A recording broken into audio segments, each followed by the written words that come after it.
But welcome everybody. Be sure to hit the like button. Be sure to hit the subscribe button. I remember in middle school when you felt self-conscious if you were the last one to go through puberty. That really went topsy-turvy, didn't it? Sometimes the house of the rod, it's too much explaining yourself and it's too apologetic. Be sure to hit the notifications bell. I actually do believe Israel won't just bomb countless civilians. Be sure to tweet this out.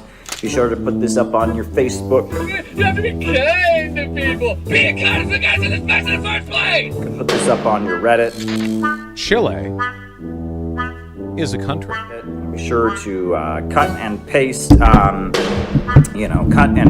a link to this to go into your favorite Facebook chat group. It's good to see so many normal people in here. Now, spanking isn't just my deep, dark personal secret. It's America's deep, dark secret. I've never seen it explained so simply anywhere. Put this on WhatsApp. Put this on Telegram. Put this on your favorite messenger app.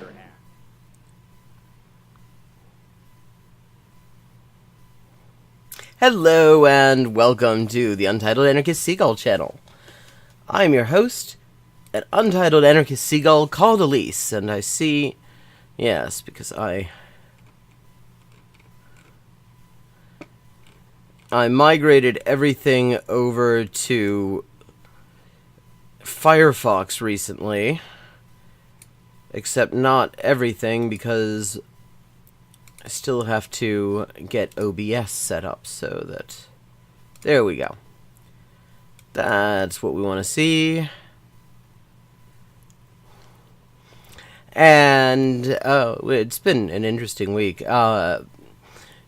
If you weren't here last week, we learned something very interesting about Caleb Maupin, namely that his theory of everything turns out to hinge on Jack the Ripper having been the first ever serial killer, which he's not. So, like, I'm not even kidding. I could not believe that when the video started talking about that. But there you are. So, there are two videos that I was quite interested in checking out. First of all, Francesca Fiorentini has now been kicked out of the Young Turfs, and Cenk is going to explain why. Because, you know, he wants to explain, because lately he's been cozying up to white nationalists because they're so welcoming, and Elon Musk and Donald Trump Jr. replied to a tweet of his, so, you know, clearly Nazis are okay. But Francesca Fiorentini isn't. Apparently she called him a bitch, which... So I think we'll start out with that. Francesca Fiorentini asked us at TYT to take her podcast, The Bitchuation Room, off the network. And we happily agreed to that. And today, I'm going a little further, and I'm going to take Francesca off the network entirely. So you won't see her on any of the TYT shows going forward. So I want you guys to know why. This is about community values. Like, the Poly Markets TYT community has values, you see. And we're about to find out why. I guess one of the values must be pointing out when Cenk is full of shit.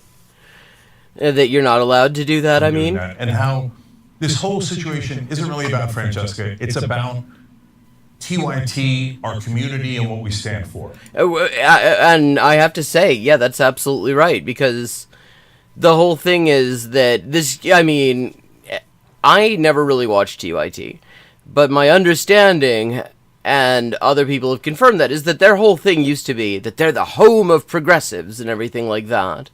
And now, you know, they're the home of transphobia and sucking up to neo-Nazis and white nationalists. Well, at the same time, as it turns out, the white nationalists and the neo-Nazis that he keeps sucking up to, they don't respect him. Shockingly, I know. They have absolutely no respect for a guy who's kissing their asses. They just called him a grifter, which, I mean, I suppose it does take one to know one. Yeah, I know. I don't see, like, if anything, this is just, like, the absolute death knell of fucking TYT as a place that anyone who is even, like, a little bit on the, like, sort of left end of anything, like, even, like, sort of just left relative to fucking Chuck Schumer or something like that, would want to go to. Because you know who still... I can't say I was shocked, but I was a bit surprised. A little bit, I probably shouldn't have been. Who still works for them, it turns out? Ben Glebe. The genocide guy, the guy whose entire thing is that he explains why it's okay for Israel to do genocide. Yeah, he's still there, but Francesca Fiorentini isn't. And I think that tells us kind of a lot about the community values of the Young Turfs. And so we're for open minds and open hearts. Oh, yeah, you can tell. And so, hey, Adam. I want all of you to know that, and I want to build a community that believes in that. Like, first of all, correct me if I'm wrong, chat, but TYT's been around for a while. They kind of already had a community. It isn't so much that they're building a community, it's that they don't like the community they have, or at least the community they have is unimpressed with them at this point, and now they're having to scramble and find a new one. And invites people in that believe in the same things. And by the way, if you don't believe in the same things, then you say, no, I have a... Yeah, if you don't believe in the same things that Cenk does, wait a couple of days, you never know. He believes in different things depending on what fucking direction the wind's blowing. Strict ideology, and I have no open mind about that. No problem. There are tons of shows out there for you guys. Yeah, I mean, see, he doesn't have a strict ideology at all. He's just a complete opportunist. But he does, except, like, when it comes to trans people, he has no open mind at all. Like, remember, he was talking about how you just absolutely, there's no point of even trying to convince people to allow trans people to continue to have the right to be, participate in sports, which trans people have had for decades. And what was interesting is that the governor of Utah, a right-wing Republican, vetoed a ban on trans people in sports because somebody had taken the time to explain the fucking stakes to him. And he wrote a letter explaining exactly what the stakes are and why he could not in good conscience support it. Like, so that's... Cenk is actually to the right of the governor of Utah on that shit. So, first of all, we've had some disagreements, I certainly have, with some of the far left, but The far left. They've been relatively small. But if you think they've... Yeah, he's going to talk about percentages. That's on the bingo card. The Cenk bingo card, there's going to be percentages. I've never been terribly impressed with him. I mean, he's always just seemed like sort of like the Democratic Party messaging equivalent of Bernie Sanders, just sort of like the sheepdog candidate. In large, no problem. So they've been around the issue of crime. Did crime rise between 2019 and 2023? Well, it didn't. I mean, like, that isn't a disagreement. You were just wrong. That's a fact. It did. Except, I mean, unless you look at the fucking statistics. Like, the reason they got dunked on this is because they're pretending that it did when there's no fucking evidence of it. And there's also no fucking evidence that what they, like, the sort of racist shit that they're advocating would make the situation any better. Because, I mean, we've been throwing more cops and more, like, punishments at people for a very long time, and it does not, there's no demonstrable effect at all on the crime rate. But it's okay. We could have different interpretations of it. That's not an issue at all. We certainly are against police abuse, and we've fought against it. But what the hell is police abuse, though? I mean, that's kind of the problem. Anyone can say that. I bet you could get Tim Pool to say he's against police abuse. Anything that police do that he considers abusive, he's against. That doesn't mean shit. I would argue at least as much as any show on the planet, and perhaps a lot more. And I take great pride that Benjamin Crump, among others, said that Trayvon Martin would not have gotten anywhere near the national coverage that he did if it wasn't for the Young Turks. So, nevertheless... Wow, wait a second. You feel okay resting on those laurels, Cenk? They're so fucking old, they've already broken down into fucking powder. Those laurels are so dried out, it's laurel dust. He's just got, like, fucking laurel dust on his ass. He's gonna talk about Trayvon Martin, that's, like, thousands of police murders ago. There are people watching this. Watching this video. Regular viewers of TYT who aren't old enough to remember Trayvon Martin getting murdered. Disagreements about specific policy issues, and we go on slogans. And also, that wasn't an example of police abuse. Interesting, he was talking about police abuse. Trayvon Martin, actually, if George Zimmerman had actually listened to the cops, Trayvon Martin would be alive right now. Because the cops told George Zimmerman to back the fuck off and stop playing fucking Junior G-Man and harassing this kid who was just going to get some fucking snacks at the corner shop. Like, literally, that was vigilante murder. And, I mean, the guy was literally on the phone with the cops while he was stalking him. And the cops actually, I mean, I believe this was even played at the trial. It certainly was released. The cops told him to back off. And framing, etc. For example, defund the police, Latinx. These are normal... Wait a second. What the hell does Latinx have to do with defund the police? And let me just get into something, because he's about to do some real bullshit. Because there's this idea that supposedly X as a gender-neutral suffix in Spanish is some sort of thing that was invented by libs in the US, and that's just a lie. It started in South America. It is still very common in South America. It was used in South America before anyone in the US had ever heard of it. Because I'm used to it in South America, I was using it way ahead of anyone else using it. Agreements within any community. And I certainly would... Like, what community are you in that you get to decide what gender-neutral suffixes are permitted in Spanish? Like, what fucking community are you in, Wayon? We want to shut that down because we're, again... Like, do you even fucking speak Spanish?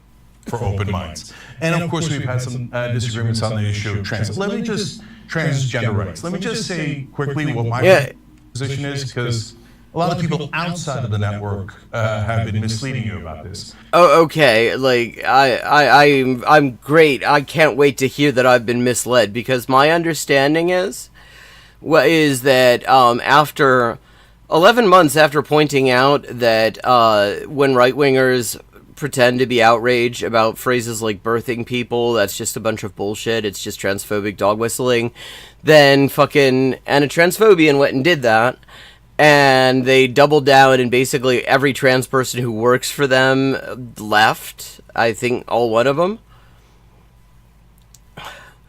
After getting very polite pushback from a bunch of people who have established relationships with them and did not want to fuck those relationships up. But so, okay. And then he came up with this whole thing about, well, you know, the trans people in sports is such a third rail issue because we just don't know whether trans people have an advantage. I mean, it's not like we keep score in sports balls.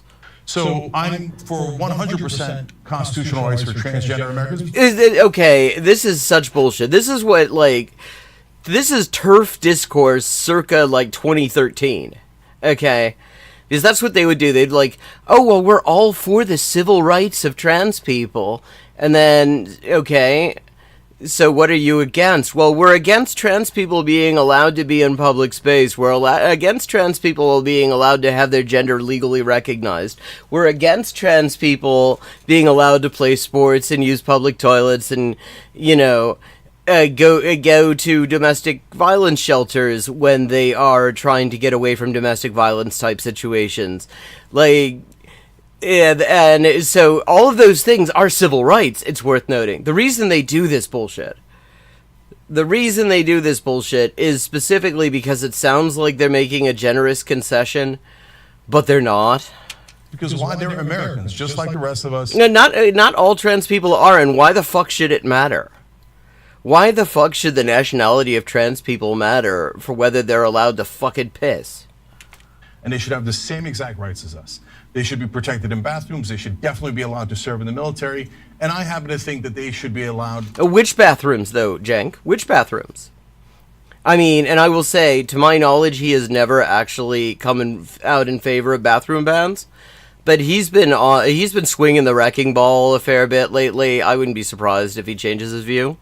To play, transgender girls should be allowed to play in girls' sports in high school. Now, my position on that is not overall popular in the country. I understand that. And well, you mean your position where you think that you should ban trans women from participating in women's sports, in which trans women have been allowed to participate for quite a long time. See, this is a standard fucking trap. It is a rhetorical trick that lots of different bigots do. They will treat the status quo like it's a radical demand. Like trans people being allowed to participate in sport. That's been going on for not my entire lifetime, but most of it. Actually, I mean, trans people have been allowed in the Olympics for decades. Certainly, I mean, trans people have been allowed in FIFA for ages. I believe that, rugby union, they're allowed. I have a strategy for hopefully how to win on that in the long run. Well, maybe you should talk to the governor of Utah, Cenk. Talk to the governor of Utah to see how to win on the long run, because the governor of Utah actually took a better fucking position than you. But I don't believe that they should be mandated to play in college and professional level. I think the league should get to make those decisions on their own. So the league should be allowed to discriminate against trans women. Based on what? What is your fucking rationale? Because trans women have been allowed to play in these leagues for a long time, and there's basically been no trans women certainly, or almost no trans women anywhere near the top level of just about anything. Trans women have been allowed to play association football for ages. You never see trans women on the national women's side, or even any kind of major top league side or whatever, Premier League. Same thing with rugby union, same thing with fucking I'm pretty sure trans women are allowed to play women's cricket. I haven't looked it up. Yeah, this has been going on for ages, and if there were some sort of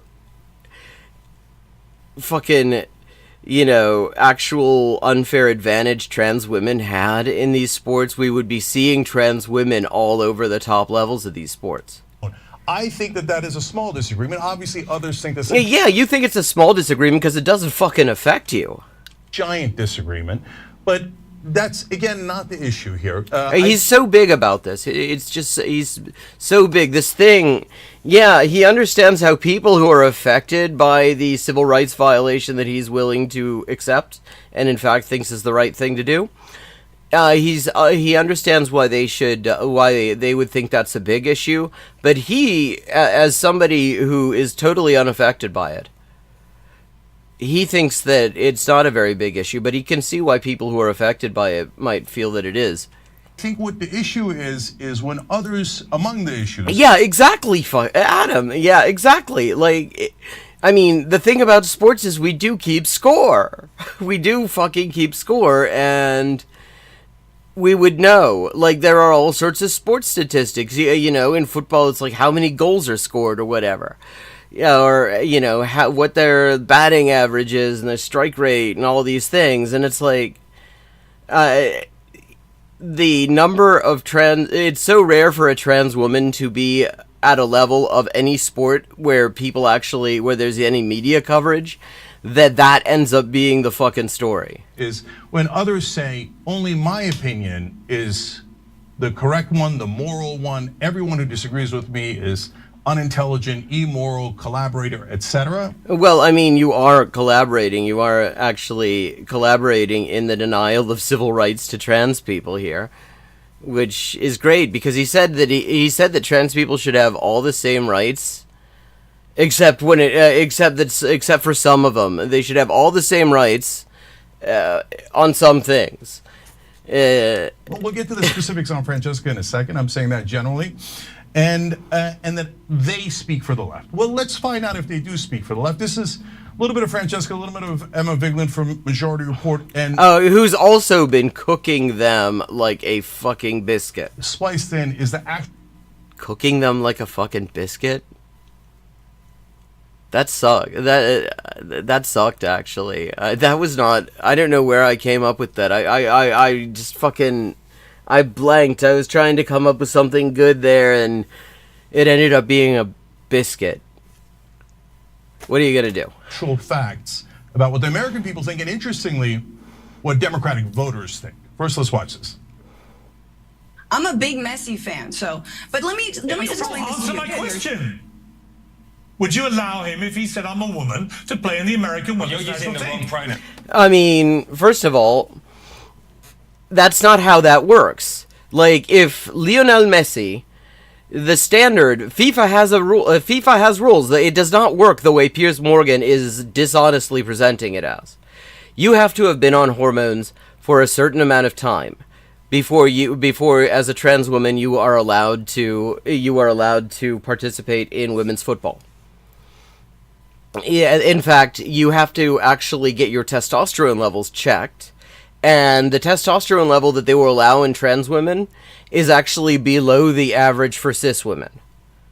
So what we're talking about, I mean, so Lionel Messi, to play in the U.S. women's national team, would have to go on hormones and anti-androgens and stuff like that for probably a couple of years, at which point he would go through all the wonderful experiences around finding out that pickle jars are actually really hard to open and all the other fun stuff, and have to train like hell in order to maintain even a significant percentage of the results of all the training that Lionel Messi has done, in his life. So yeah, I mean, by the time that Lionel Messi would be eligible to participate in the U.S. women's team, there's absolutely no reason. There's no reason to believe that there would be any advantage, and it would actually be an open question whether Messi would even actually make the side.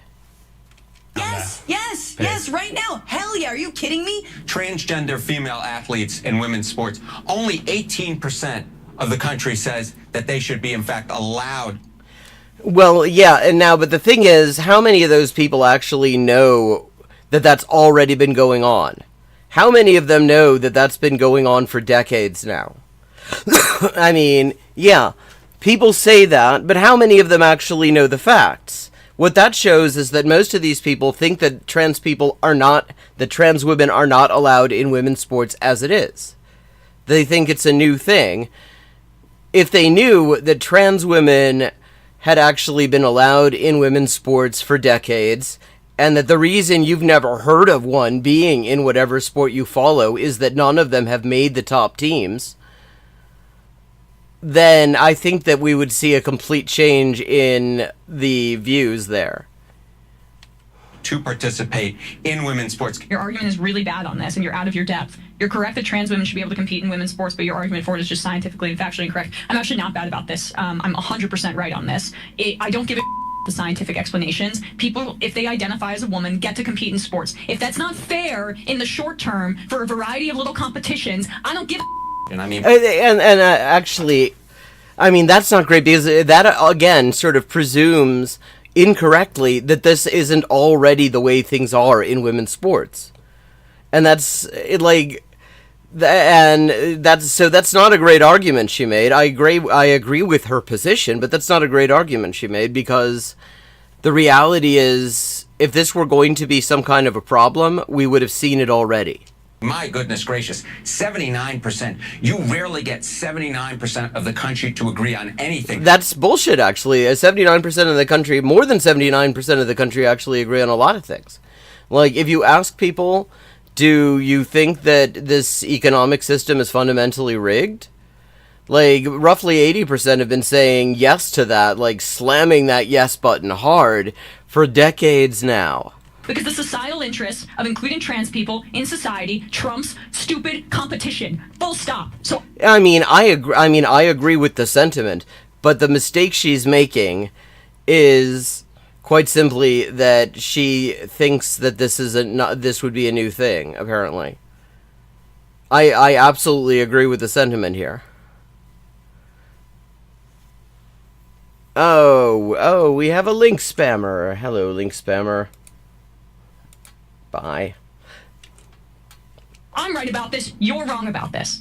Yeah, I mean, yeah.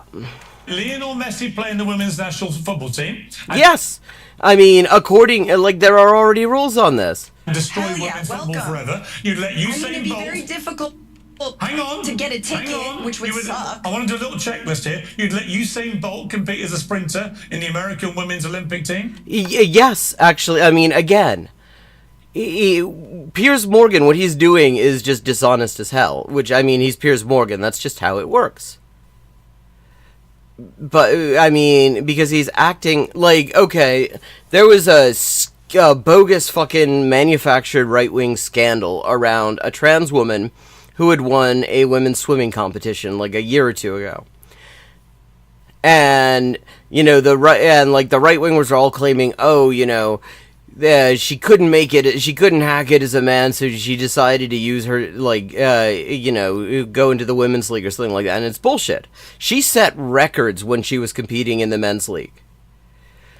Her, after HRT, after meeting all the requirements she needed to in order to compete in the women's league, she added, like, 30 seconds to her best time. Because HRT does that. I mean, it does make it much harder to maintain muscle mass that would allow you to get that sort of an advantage when fucking swimming or doing anything that requires a significant amount of, like, upper body strength and stuff.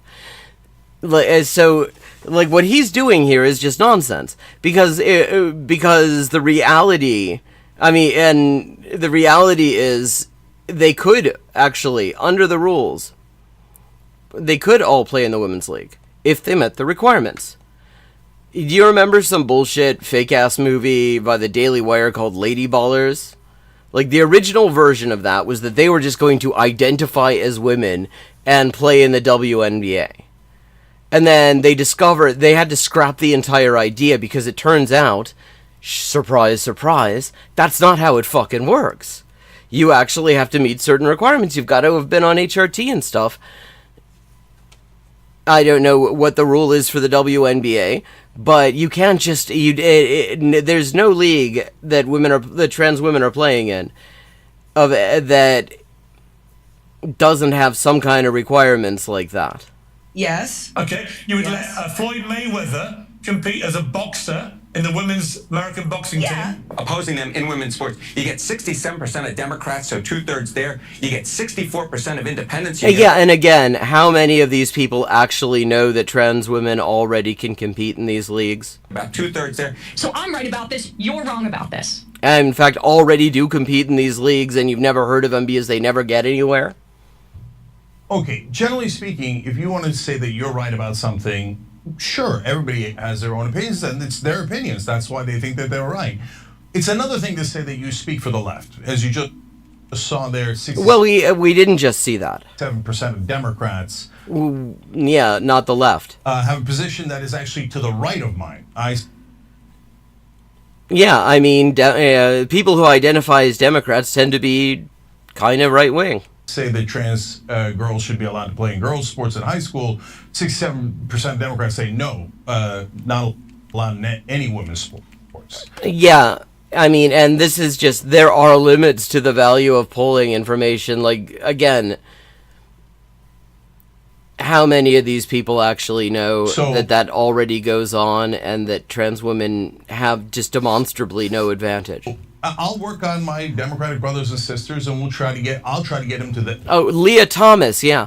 Yeah, that was what the TERFs were saying. They were saying she couldn't hack it, in the men's competition, in which she set a record that I think stands even today, and that since transitioning, she has never gotten near. To my position on that.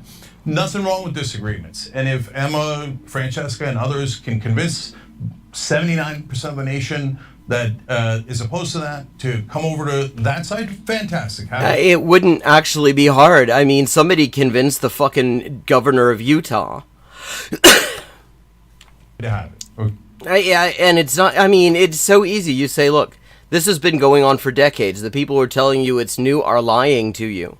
The reason you've never heard of a trans woman in whatever sport you follow is because trans women are actually at a disadvantage in sports. Okay. So I think where the issue comes in is when things get personal. So we got 3 rules, generally speaking, on air here at TYT that are relatively bright lines. So one is, and I say relative, I'll explain that in a second. Relatively means that he gets to break them, I'm guessing. One is no lying. 2 is no. Well, I mean, okay, no lying. I see why he says relatively bright line, because he's kind of being dishonest here. Like when he said that that he believes trans people should have like the same constitutional rights, and then he follows that up by saying, well, there are certain things that certain constitutional rights they shouldn't have. Yeah, that was him lying. Threats of physical violence. And number 3 is don't denigrate personally the other hosts in the network over and over and over again. And I say relatively. Well, yeah, except he gets to denigrate people to his left personally all the time. Bright lines, because it should be relatively easy to follow, but I get that people have disagreements about, hey, what's a lie?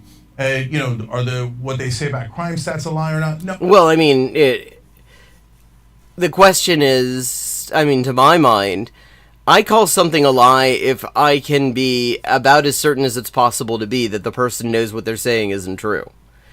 I don't know whether they bothered to look into why the figures that they're relying on are dodgy.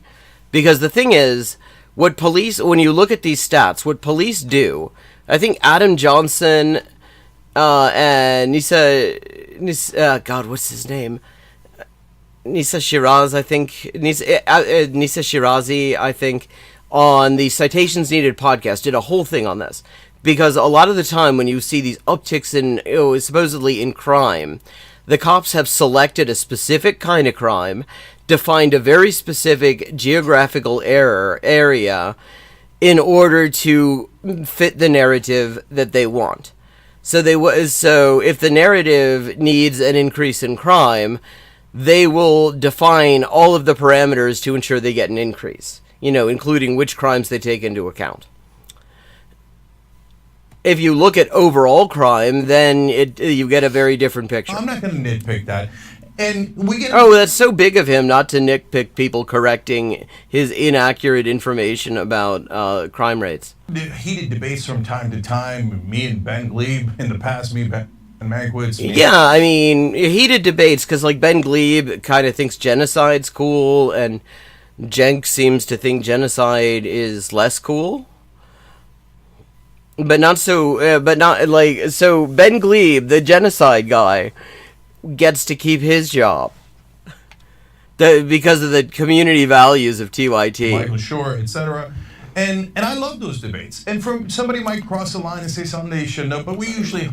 Okay, that's interesting. Might cross a line because apparently there's no line that says you can't advocate genocide. Hug it out. And so I'm not nitpicking here. What we're looking for Thank is, fuck. Hey, are we all rowing generally in the same direction, or are some of us generally in the same direction? Like, motherfucker, the debates you said you love having are between a guy who says genocide should happen when you at least sort of pretend that you think it shouldn't. That's not rowing in the same. That's not rowing in the same direction. That's not even being on the same fucking boat. Holes in the boat. And so are you doing it over and over again on purpose to try to create an issue, or even if you're not trying to do it, you are creating an issue by constantly attacking our own. And I have our own. There's two other times which I'll tell you about in a minute. So Ben Glebe is our own for these purposes, but Francesca Fiorentini isn't. That kind of tells you everything you need to know about TYT. This all started, unfortunately, when I went on Francesca's show, and we and he shot the bed. Had what seemed like a normal conversation and debate about this issue until it made a turn, and this is part of the turn. Let me show you. I'm reminded of the book by I think his name is Michael Schneider on tyranny, and he wrote it's like 20 lessons from the 20th century about authoritarianism and fascism. And one of the things that they're talking. We actually watched some of this on stream. Now I'm remembering, and what they're talking about is Cenk had just gone on with white nationalist Charlie Kirk. And sucked up to him and said, you know, how welcoming white nationalists are, and let's go get a fucking a beer and all that come shit. To mind when you say my strategy will protect us. Is he has this chapter, I'm gonna bring it up, the first part of it called "Do Not Obey in Advance," and it's he writes, most of the power of authoritarianism is freely given. In times like these, individuals think ahead about what a more repressive government will want, and then offer themselves without being asked. A citizen who adapts in this way is teaching power what it can do. In other words, you don't have to do the sort of crackdown. Yeah, and I mean, let's just point out she is being very, very civil about this, considering that. I mean, I would be jumping down his fucking throat in this conversation. She is being so civil around speech. She's being so fucking generous for you, or you don't have to come to me. Again, you're misstating it. I'm doing the exact opposite. You're sucking up to them in order to fight them. You're cracking down by saying, Cenk, you're out of bounds. She's cracking down by pointing out that sucking up to Nazis is obeying in advance.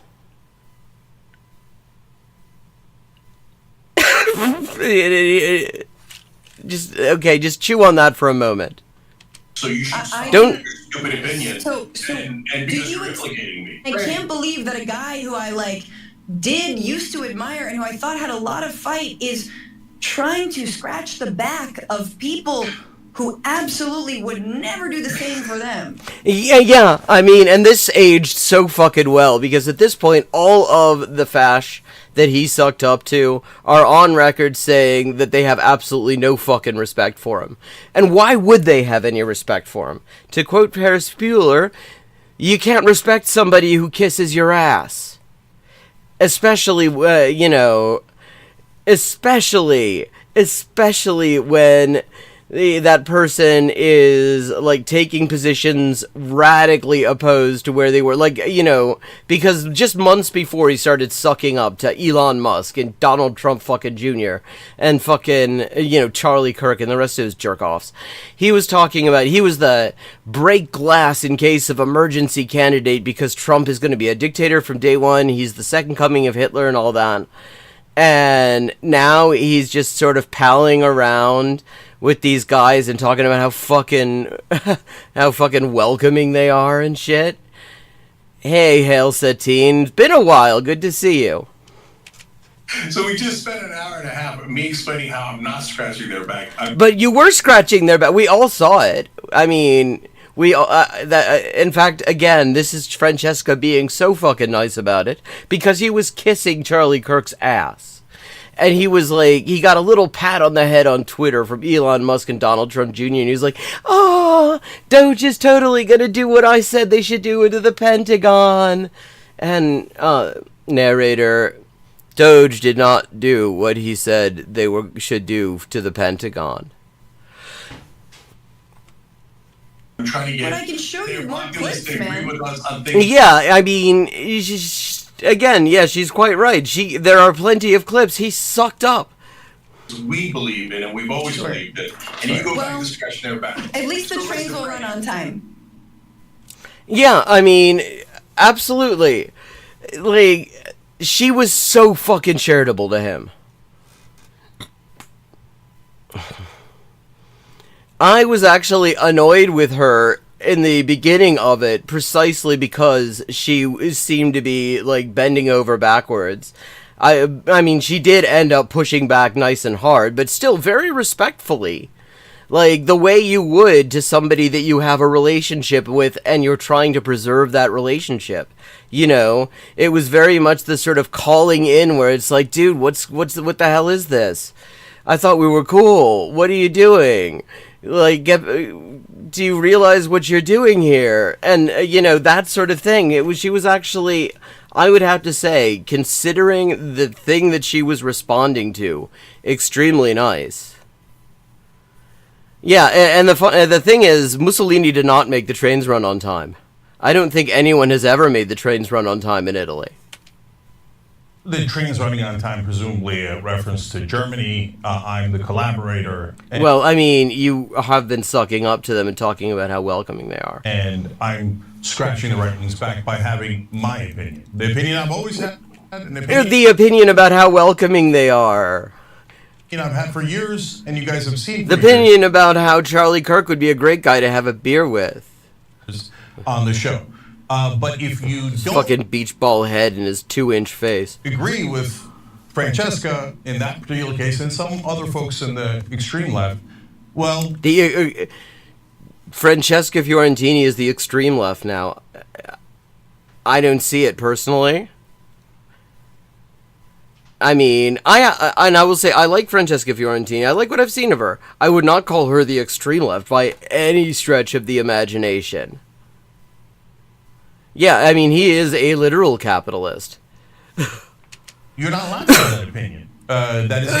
This is like literally the shit that fucking Fash were doing. You know, remember when Fash used to be all about free speech? That used to be the thing they were like, free speech for Nazis, free speech for Nazis.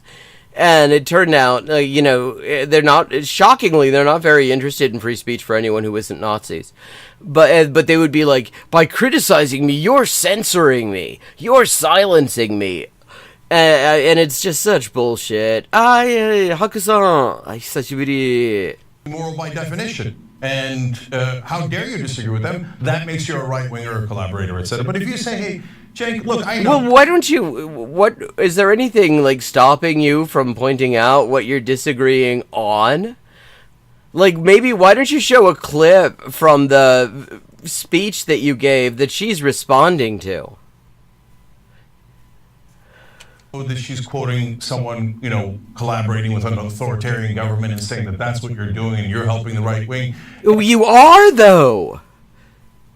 And then she's not open to the idea of, hey, maybe there's a different strategy and a different opinion on this. Well, I think she was disagreeing with the strategy. Oh, it's been a hell of a year. Oh, the state of the U.S. is, like, it's fucked. It's really fucking bad. There's some good resistance kind of starting, but, you know, I mean, the U.S. is still committing genocide. The U.S. is continuing to, like, murder large numbers of people in Yemen in order to facilitate committing genocide. And we've got this thing where these motherfuckers with plain clothes with no proof of any official authority are just grabbing people off the street for writing op-eds and student papers. So yeah, I'd say the state of the U.S. is, like, fucked. Actually. Yeah, he's trying to frame her as the intolerant one. This is so much like what fucking TERFs and fascists do all the time. Yeah, you know, it's like if you point out that what somebody's saying is racist, they're like, oh, you're silencing me, you're canceling me. I was committing thought crime. Or something. It's like, no. That's not how any of that shit works. Yeah, I know. There was a video, like, there's this Québécoise creator that I follow. She does stuff on, like, how to speak Français Québécois. And she had a thing about how Trump has somehow managed to make the Québécois into Canadians, which is hilarious and so fucking true. Because if you haven't been to Canada, Quebec is so ambivalent about even being part of Canada that the brand of cigarettes that in the rest of Canada is called Canadian Classics have to be called Québec Classique. You know, ça rien à voir avec Canada. C'est quoi le Canada? C'est quoi? C'est un pays, ça? Is that, you know, nothing to do with Canada. It's the exact same fucking cigarettes, but you can't sell them in Quebec, calling them Canadian Classics. That, but like Canadian, but like Quebec That gets us the is same united. result for protecting trans folks or whichever topic we're talking about. Yeah, he's already said he's not actually too keen on protecting trans people. Okay, if you're not, and at that point, I certainly hadn't done anything. I think that was, you know. Well, I mean, you'd done kind of a lot. That's what she was responding to. By that point, you had done a lot. I didn't appreciate that, but that's okay. We kept going, and she's been on the network since. Then she started to do more and more. Oh, I hope we get clips, because I looked for this. I wanted to see the clip where she ends up getting so fucking frustrated with this asshole that she called him a bitch. More, and it got more and more personal. So after that discussion, this happened. I like that we can both be very Mediterranean. Is this after that discussion? She's wearing the same outfit. He's wearing the same outfit. It's the same camera angles on both of them, except like Cenk looks like every single straight dude in a dating profile in this camera angle, like a fucking driving license photo. About it and get like super mad, but then rein it in and be cool, and then be like, we're like, yeah, we're just gonna yell, and then we're gonna be fine, and then we're gonna get over it. So that's the kind of Yeah, so I think this is actually from the same discussion. That's the kind of beer I like to have. Yes, thank you. 2 days later. I mean, I have my own thoughts on like why he's doing it. I think, you know, if you think your brain was broken by the 2024 election, I think we're looking at a case where someone's brain was broken even harder. I mean, and that's being charitable, because a lot of people are pointing out this comes in the context of accepting a deal with Poly Markets, a sponsorship deal, as part of which apparently now their studio has to be referred to as the Poly Markets Studio. I mean, so, like, broken brain is actually the charitable explanation, and it's not, I don't buy it, actually. Okay. I mean, apart from everything else, they started moving in this direction way before the 2024 election. So, but look, guys, if she had said that about another host, I probably would have drawn the line there. But it's about me, so I wanted to give more leeway. My brain is broken, and by the way... Motherfucker, you say things like that about anyone to the left of you all the time. Like, his go-to thing when he wants to argue with people to the left of him is to like, call their mental health into question. He doesn't get to act like it's fucking beyond the pale to say that his brain is broken. And again, it is so charitable compared to the very plausible arguments, explanations you can come up with. Like Poly Markets, and the fact that actually they were doing this way before the 2024 election. That's still, okay, the first time she's getting super personal. That's not super personal. Maybe that's a political opinion. Wait. Broken brain is worse than calling you a fascist collaborator? Which she didn't do. She didn't outright say it. She said that he was obeying in advance. And I feel like the reason she actually had that conversation, I mean, she would be the best one to actually address that, but just judging from the general tone of it, that she was trying to get him to realize what the fuck he was doing and maybe dial it back while there was still time.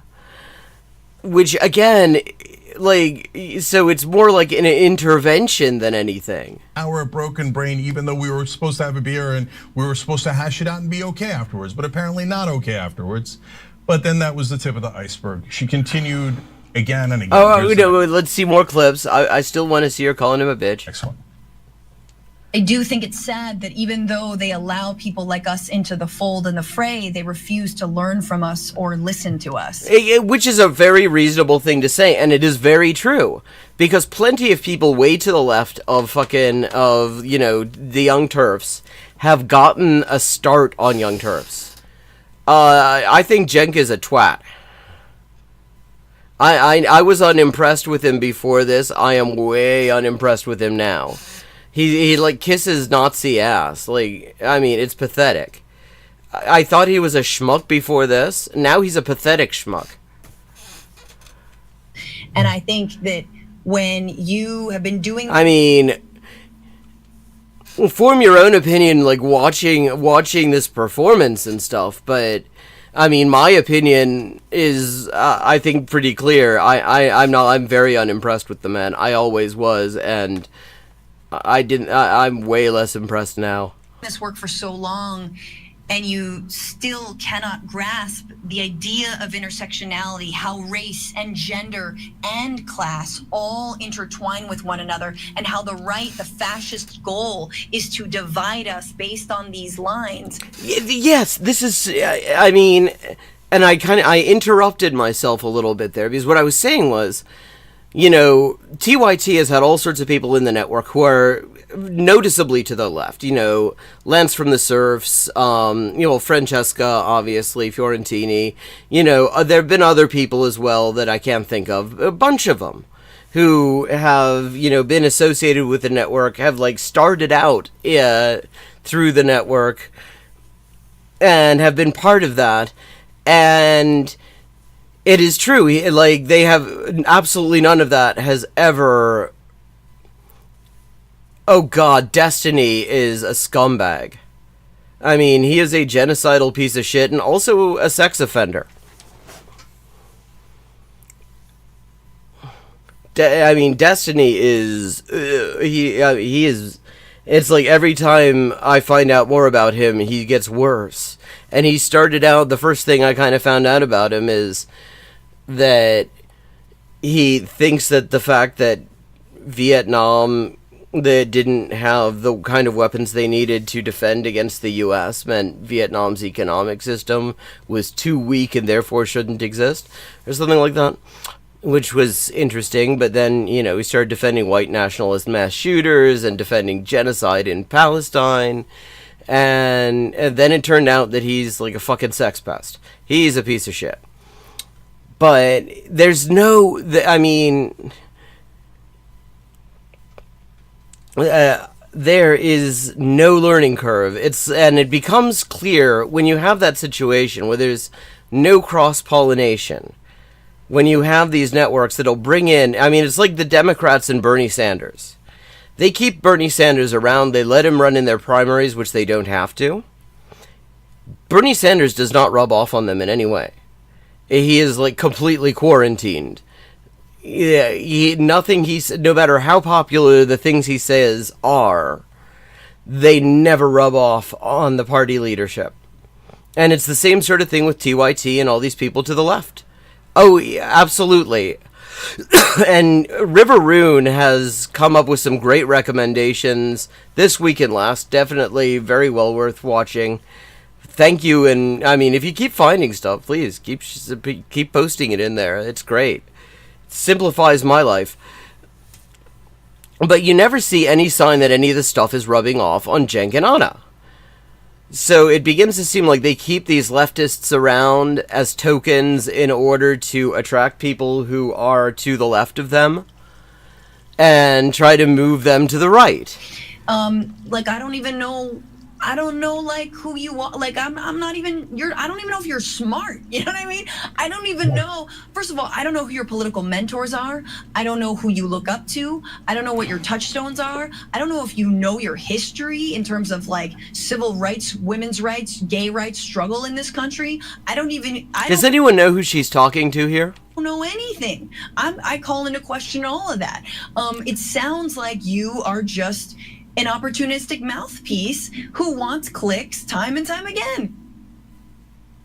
Okay, so obviously it's getting deeply personal there. Wait, I really do not understand this. Like, she started out by basically calling him a fascist collaborator, and he didn't find that personal. Saying his brain was broken strikes him as more personal, but I mean, again, I still think that's very charitable. But now, pointing out that they've never shown any interest in learning from anyone to their left, and suggesting that he is actually an opportunistic mouthpiece. That's going too far, and that's very interesting to me, because it sounds to me like the reason that one landed is that Cenk actually is well aware of it, that he's actually self-aware of being an opportunistic mouthpiece. Opportunistic mouthpiece, can't grasp simple concepts. Well, yeah, I mean, again, that's very charitable of Francesca, because I would say won't. He doesn't want to grasp these simple concepts, because if he grasped the simple concepts, seriously, took them on board, he would actually have to change what he says. And he doesn't want to change what he says. He makes a good living saying what he says. Not smart. But guys, and I'm not angry. Look, yeah, he's not angry. He's absolutely, I mean, does he look angry to you? I'm not angry. Don't let the newspapers say I was angry. Different opinions, and they want to make it personal. It is what it is, right? I'm more sad about it. I'll say something at the end about that. But to me, the attitude that is toxic, and that's what I don't want at TYT. I want to build a community that is really open. That is really open to the guy who supports genocide in Palestine, but not to intersectionality, apparently. To conversations is they refuse to learn from us. What? Wait a second. Like, the thing that he said was way too personal that he could not deal with was she pointed out that they refused to learn from anyone to their left. And now he's like saying, no, he doesn't actually claim. It's interesting. He didn't contradict that. He absolutely did not contradict that. But instead, what he did was just sort of skip over it. So the idea is, well, obviously I'm right and the only moral center of the universe. God, this is such projection. Motherfucker, just turn Polymarket Studios into a cinema if you want to project like this. He's been losing views ever since this happened. He's been absolutely hemorrhaging views. And I mean, members, some subscriptions. And this guy wouldn't even learn from me. It's just such a deeply arrogant thought. Why is it arrogant to think that there should be like some sort of cross-pollination? Why is it arrogant to think that like dialogue should result in people taking certain things on board? Like, how is that more arrogant than you just sort of declaring that your positions are the absolute third rail positions? He needs to work on the camera angle. This is making him look like Peter Griffin. That if someone disagrees with you, they need to be re-educated. And maybe she didn't say that. She said, maybe learn from some of the stuff that we talk about. Maybe they haven't read any books at all. She didn't say that. Okay. Did she stop there? Of course not. Okay, good. Let's hear it. And yes, as I told Cenk, I do feel very implicated. I have felt implicated by their takes, specifically around crime and policing in years past. Definitely by this new heel turn since Trump's reelection, and absolutely by the misrepresentation of the Los Angeles fires and who the responsibility lies on.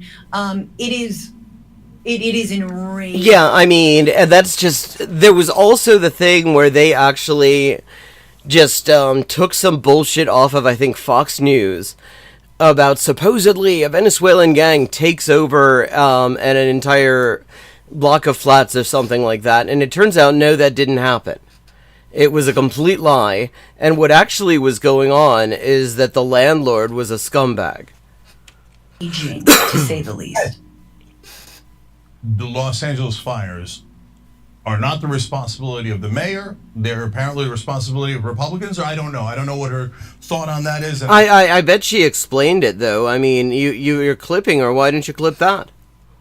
I don't know why she's enraged. I mean, when Trump is doing this thing around accusing people of being members of Tren de Aragua, and sending them over to the personal slave labor camp of America's current favorite narco dictator, Nayib Bukele, they promoted some of that fucking propaganda. They helped with that. They promoted, they never retracted it. They never corrected it. They never fact-checked it before putting it on air. They just outright fucking lied in a way that made that just that much easier. Just like the same way the Democrats have opened the door to a lot of these attacks by accusing all the anti-genocide protests of being anti-Semitic and everything. Really opening the door to what's going on right now. He did the same thing with the Tren de Aragua bullshit. But that's okay. Apparently, I've taken a heel turn. By the way, all those folks, not just Francesca, but others that told you we're right wing, you watch the show every single day. You see us criticizing Trump and Elon Musk over and over and over and over again, telling you how they're going to do a $4.5 trillion robbery in those tax cuts. Yesterday, we talked about. Well, yeah, I mean, which is funny because you were like reassuring us that they weren't going to do stuff like that. On how they're already. I mean, remember when he was telling us that Trump and MAGA are so fucking anti-war? Remember that, chat? Hammering Social Security and costing good Americans, what they need from Social Security, how they're going to cut $800 billion from Medicaid, how there's a series of robberies on the way. The funny thing is, though, Cenk, that the people you are attacking right now were people who were pointing this shit out in the first place, when you were trying to claim that MAGA was some sort of force for good. Etc. But it's okay, let's just simplify things and say anyone who disagrees with us a little bit is a right-winger. But the good news is, at least Francesca will not be implicated anymore. And I never understood that, because she's been saying this for a long time now, that she was implicated. Well, because she shares, because I think the point is that because she's on your network, she is actually driving views to your network, as your network does, racist propaganda and transphobic propaganda and sucks up to Nazis. By us. Then why keep taking the check? And it's not a big check, and Francesca has... Well, I mean, that's probably true, because he treats his workers like shit. Had a career before us. She talks about that. Of course she did. And she'll have a career after us. There's no problem with that. So why... Yeah, thank you, Riveroon. If you think we're collaborators and we've taken a heel turn and we're working with fascists... Well, you are working with fascists. I mean, well, you're trying to, except the fascists are knocking you back because they have no fucking respect for you.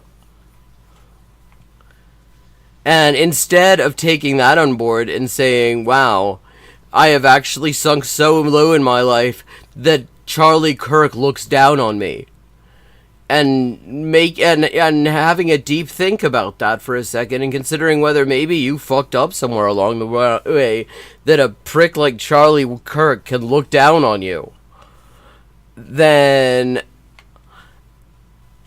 I don't know. Why did you choose to get implicated with us all? Well, maybe because at a certain point, maybe because, as she said, you weren't always taking these sorts of right-wing positions.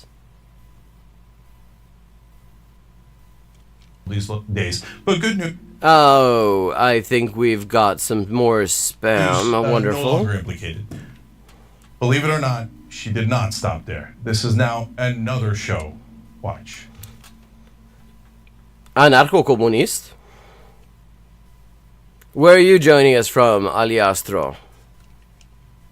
So Cenk's line up until this point has been, no, it's at the collegiate level and above. I think once you get to the college level and above, that's when it's bad. So he would be on board with what the NCAA said recently. But you're so dumb. You're so dumb.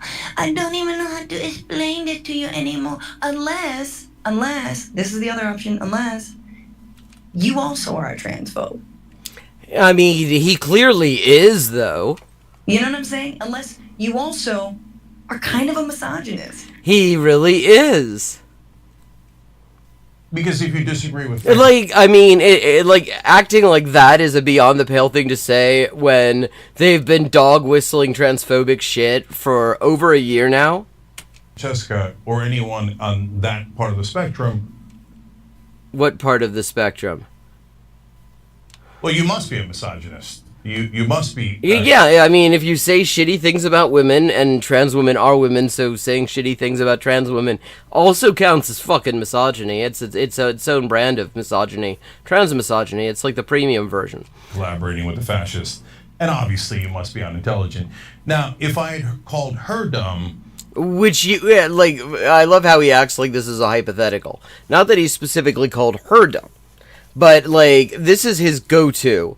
If you look at his Twitter, anytime there's an argument that comes from somebody to the left of him, he impugns their mental health. He suggests that, he suggests that there's, like, a problem with their intelligence or something like that. He does that all the fucking time. I wonder what her reaction would have been. My guess is nuclear. But I didn't call her that because we have a disagreement. We have a political disagreement. You don't need to make it personal. Not done yet. One last one. Oh, I can't wait. What has it got you? What did it get you? When you go and share a stage with Dr. Phil, what did it get you? Nothing. I mean, she's not wrong. It did not get him anything. It got him laughed at by Nazis. Know why? 'Cause you look like a bitch. Yeah, I mean... This is something in that very first debate she pointed out. Like, she asked him, what would you think if, like, Charlie Kirk and fucking Ben Shapiro, after an election that went the exact opposite way to 2024, if they started showing up to, like, leftist and sort of left-leaning events and saying, oh, you guys are actually so great, I want to be your friend, can we have a beer? What would, she said, what would we be saying? And her view was that we would be saying, holy shit, we've won. Now they want to suck up to us, everybody wants to join us. And I don't know that that's necessarily how I would read that. But, I mean, it does fit in. I mean, he's just, what he's doing is like fucking ritualized gestures of submission. You know what I'm saying? You look like a bitch. So she didn't even call him one, she just said he looks like one. That's what it is. Like, that's just what it comes down to. You don't look like a fighter. Nope. You don't look smart. Nope. You look like a bitch. That's just the reality. I've tried to tell it to you nicely. I've tried to tell it to you cordially. I've tried to tell it to you on your show, on my show. Okay, and Cenk, I mean, if you're gonna show what Francesca says about you, why don't you show some clips of what, like, fucking Charlie Jerk and Ben Shapiro and all the rest of those assholes who you've sucked up to, what they have to say about you. And you can see how much respect you've gotten from all those welcoming fucking white supremacists. On every show. And so, either you, A, are a bitch, or B, you actually agree with the right. Yeah, I mean, like, the most pathetic bit still to me remains how excited he was that Elon Musk replied to one of his fucking tweets. The uncoolest human. The cringest motherfucker. That guy exists to wash us all clean of imposter syndrome. That guy. And Cenk fucking Uyghur was sitting here getting all excited. Oh, he replied to my tweet. He said some non-committal thing about how maybe we'll look into it. He loves me. He loves me more. He loves me. He loves me more. Yeah, it was pathetic. It was fucking pathetic. And I'm starting to think, in fact, I do think it's the latter. I mean, I don't know how it took her so long to think that it's the latter. It's obviously the latter. He very clearly agrees with this shit. And it is not down to the 2024 election. He was already moving in this direction way, way before that. Okay. So, again, if I had called her that would have been a different situation. Yeah, it would be a different situation. Maybe if you actually listen to people like Francesca in your network talk about what intersectionality is and how these things work and why it is different when she calls you a bitch to you calling her one. or her calling herself one, because her fucking show is called The Bituation Room. Maybe we wouldn't be here right now. Right? But look, guys, also on the policy or the He strategy. is so totally giving Family Guy right now. When you go talk to the right-wingers, first we did that, and I mainly did that, and there was a lot of blowback saying, don't ever talk to the right wing, but they won the popular vote. Not really, though. Not really, because they won two people, more than two people, didn't vote for Trump, for everyone who did. And I do not believe for a second that Cenk is unaware of this, because it's been pointed out all the fuck over the place. It's also been pointed out that if you look at the sheer number of votes that were just shit-canned under racist vote suppression laws in a number of states, if you were to actually count those, Trump didn't win shit. So his entire justification is bullshit. It's absolute nonsense. How are we going to win back the voters if we never talk to them? You're not talking to them. I mean, that's the other thing. This isn't talking to the voters. If you want to talk, he's not talking to the voters. He's talking to the grifters who the voters watch. And literally the only reason that is ever a good idea is if you are going to fucking expose them and cook them and render them completely untenable to their audience. I mean, if you're gonna do that, then that's one thing. I mean, I think that can be a useful strategy sometimes. Around the whole fucking Brian Thompson thing, I think it was useful to actually, to address, right-wing audiences specifically and say, hey, we see you in the comment threads, utterly perplexed at the fucking positions that Tim Pool and Ben Shapiro were taking on this thing. And have you ever considered that these guys are actually your enemies?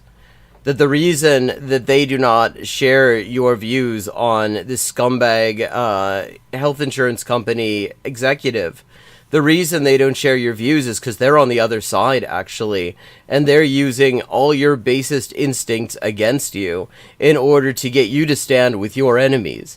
That's a useful thing to do, and I'm all for doing it, if there is an opportunity where it makes sense to do it. There are times when it's completely pointless, I should also say. But that's not what he was doing. He was going up to these guys and saying, hey, you're so welcoming, let's have a fucking beer. If we don't win them back, we can't ever win an election. And that doesn't mean the far end of MAGA. It means the independents that voted for Trump, and maybe some right-wing populists that voted for Trump. Now, I've noticed... Oh, wait, that's funny, because a couple of weeks ago, he was still saying that MAGA was this anti-war, anti-corruption force. And now it's we can't really, obviously you can't talk to MAGA. Well, it's motherfucker, some of us were pointing that out at the fucking time. That faction is now saying, well, I mean, of course we should talk to the right, but we should only yell at them. Well, no. See, there's a difference between talking to the grifters and the grifted. Those are different conversations. Or we should only accost them. That seems like a really productive conversation. It's not supposed to be a productive conversation. The point is that fascists should be disrupted everywhere they go. They should never be allowed to organize in public. They should never be able to establish a presence anywhere. It's not about having a fucking conversation with them, you volunteer Nazi safety advocate. It is about making sure that they do not take over. Because when they take over, lots of people get killed. But you're kind of cool with that because it's the kind of people you're kind of okay with getting killed. Now I guarantee you they'll say, no, I don't mean just yell at them, but No, I'm fine with just yelling at him. I mean, especially the people that he's talking about. Because he's talking about the griftosphere. He's not talking about engaging with the audience and driving a wedge between them and these right-wing grifters. He's talking about, people like Charlie Kirk and Ben Shapiro. And yeah, those people deserve to be yelled at and humiliated publicly. That is the only useful thing you can do with them in terms of an interaction. But just build coalitions, as Francesca said recently. Apparently she's changed her mind about being a collaborator. Well, you know, you've been showing so many clips. Maybe you could show us where she says who she's talking about building coalitions with. Trump voters. Well, who would it be if it wasn't Trump voters? Those are the folks on the edge of the middle of the spectrum where they... No, they're not on the edge of the middle of the spectrum. And also, like, it is so weird to hear him talking about them being on the spectrum, because it sounds like he's saying that they're autistic. We got to bring to our side. We've got to convince them that the populist left is right. Well, why do we have to convince them of anything? Because the thing is, actually, they are shitheads. They are rich shitheads. I mean, at the very least, they are economically way more comfortable than most of us. And they're white supremacists. And the thing is, they're also the minority. Not necessarily a populist right, or parts where we agree, hey, great, let's work together on that. So who are we building coalitions with? Yeah, who are you building coalitions with? Because it's interesting, he isn't interested in building coalitions with people to his left. If it isn't the other side, or people who voted in the other direction. And if we talk to them, what are we doing? Well, you could build coalitions with the people who didn't vote. Because those are the reason they don't vote is because they have given up. They cannot be convinced that this system is actually capable of working in their interest. And they also tend to be way to the left of the Democratic Party. Those are the people that you could talk about building a coalition with. Why does it only? But all he wants to do is get Democrats elected, so he doesn't give a shit. Fascists in their face, or are we having? Well, I mean, they are having a human conversation. So look, this is not an attitude that I agree with. What species is it that points out that fascists are fascists? Again, there are other shows that love what she's saying, and no problem. To each his own. It's a free country. Go and love that. Yell and scream and do all the things that you want to do. But do you think that after you do a joint appearance with Dr. Phil or anyone else, that the very next day all of MAGA is going to show up and go, oh, I changed my mind? Well, no, of course not, because you're giving them no reason to change their fucking minds. I mean, I'm not saying that anything would actually result in all of them changing their minds, but to the extent that there's anyone who could be reached in the audiences of these grifters, you do not reach them by sucking up to the grifters.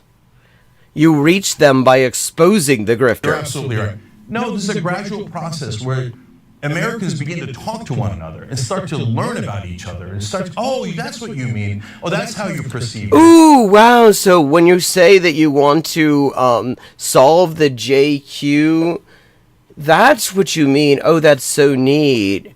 Now, when you say bring slavery back, did you mean... Oh, wow, I had no idea. Wow, I'm so glad we had this fucking conversation.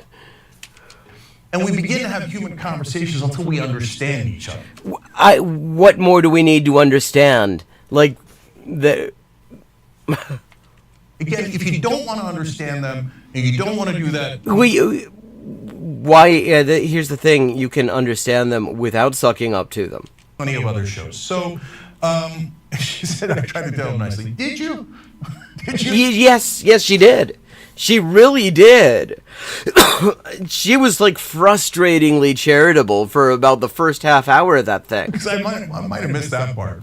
Hey, yeah, you probably did because you were just thinking about the next lie to fucking tell. Okay, guys, you get it by now. Look, there's two other times that I enforced this rule. One was when Sam Cedar was doing it to Jimmy Dore, and they were both in the network. Sam's show was not only in the network as part of our YouTube partner group, and that's what we were doing. What you mean, pointing out that Jimmy Dore was platforming neo-Nazis, and now it's just a straight up Nazi show, Jimmy Dore.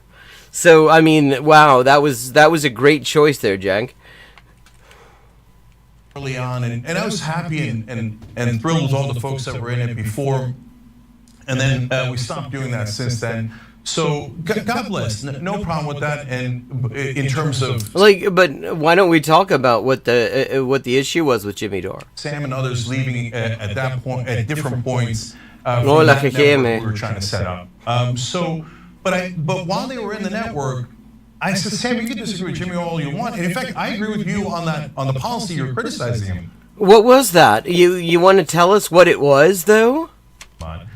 But stop doing personal insults. You're doing like personal insult after personal. Like, what were the personal insults, Cenk? Because I believe this has to do with the fact that he platformed a so-called Boogaloo Boy, a white nationalist, and allowed him to talk about how actually he has no problems with the gays, and he totally, you know, and Black Lives Matter was totally his idea and shit, and he was the first one, you know, all this kind of shit, just lying his ass off, didn't challenge him on anything. I think that's what that was. I don't remember, but I mean, it's interesting that Cenk doesn't want to tell us the specifics. We got a whole roadmap of Francesca there, but we're not getting anything about Sam Cedar and Jimmy Dore. So I talked to him about that. He wouldn't agree. He loved the personal insults. He wanted to keep going. What were the personal insults though? Like, what was this about? And apparently that's a thing that he does like, and that's what he likes to do every time, apparently. And so, okay. Is there any reason, Cenk, that you don't want the audience to see what this was about? Damn, but we did enforce it before. And then, ironically, the second time we enforced it was against Jimmy Dore when he was doing it to Francesca. And he'd called her an effing liar, and he'd called her, and he said that she was a paid shill. Wait, okay, so the Nazi shit was okay, but casting aspersions on another TYT affiliated creator is not. Which is a classic go-to move for Jimmy. Although he misspelled it paid chill, which sounds... Wait, a classic go-to move for this is a motherfucker you had on your network, and you're like, oh yeah, he does like to accuse people of being paid shills when he disagrees with them. That Jimmy, oh, I miss him. Like, I mean, I bet he'll come back now. I bet he'll have him back. That's pretty nice. And I said, Jimmy, you can't do that. Ironically, he's the only one who actually apologized and said, I won't do it again. And he apologized to Francesca. Francesca. Well, yeah, he's made up for it since then. Wouldn't you agree, Cenk? He apparently thought, great. I'm allowed to do this, but no one's allowed to do it to me. Anyway, you guys get it. She was so fucking civil. So I don't, like I said, I want everybody rolling in the same direction because we're trying to build something here. Well, rebuild something, I think. And why do we want to build something? Because we want our movement to be strong. What movement? We want our message to get out there. What is the message, though? I mean, see, that's the thing. The point is that there are people who disagree with key parts of your shitty-ass message and are pointing out that their message, that's not a good message, and rather than listening to them and engaging with their criticisms, you're just attacking them. I want to win over those voters because at the bottom line in all of this is eyes on the prize. What's the prize, though? Let me say that year after like getting some asshole in the White House? Who gives a shit? Year after year. What's the prize? The prize, by the way, note to other online hosts, is not more subscribers. The prize... It's clear that the prize can't be more subscribers because TYT hasn't been doing well on that. This is passing bills because those are the only things that affect our voters, our audiences, their actual lives. Really, that's the only thing. I mean, Trump hasn't actually passed a whole lot of bills, but he's affecting a lot of people's fucking lives. Let's pass paid family leave. Let's pass Medicare for all, higher wages, etc. Yeah, and his entire so-called strategy for this is sucking up to the Democrats, who've made it extremely clear that Medicare for all, or single payer, or, you know, a proper public health system or whatever will be like implemented in the US over their dead bodies. And I hope wherever you are on the left-wing spectrum or the middle or wherever you are, I hope that you agree. And I hope that we all work together in trying to pass those bills. So please, eyes on the... Like, I mean, Trump is making it very clear that you can actually have a massive effect on people's lives without passing shit. And if we're going to measure this in terms of passing bills, like, there still isn't actually a law at federal level to include LGBT people in civil rights protections. The only thing that LGBT people have in that regard is the Bostock decision. The minimum wage is still fucking $7.25. It has been for about a decade now of intense inflation and economic disasters for the working class. Abortion rights still not actually protected at the federal level and a statutory way. If your strategy is getting good bills passed, then your strategy sucks. You have not achieved that. That has not happened. If your strategy is you want to get Medicare for All passed, Medicare for All isn't even on the fucking table. The last Democrat that you got elected said that he would veto universal health care if it came onto his desk. So, by your own standard, your fucking strategy sucks. And so, look, I'm going to show you two charts here for a reason. So Media Matters did this chart recently. You guys, some of you might have seen it on air. And it has the right-wing shows online in red, and it has the left-wing shows online in... Wait, okay, so the left-wing shows on... Wait a second. So, as far as I can tell, they're basically... First of all, they're not even counting a lot of them. And one of the things that Francesca pointed out about that bed-shitting talk that he had with Charlie Jerk was that, Charlie Kirk said something about, well, why do you think that the following, there's so many more subscribers and stuff for, fast shit than for anything progressive or leftist or whatever. And he said this thing about, oh, you guys are so welcoming. And Francesca said, well, that would be a good time to point out that they're being massively funded by billionaires, and leftists don't have that.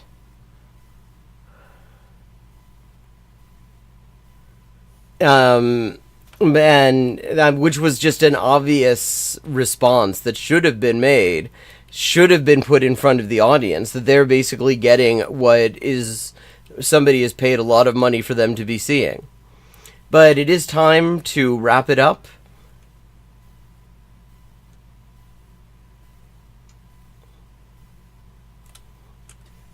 So, I think so let me just thank you for joining in. I hope you enjoyed the stream. It's always good to see you. And I will be back at 11:30 p.m. U.S. Eastern Time tomorrow. I look forward to seeing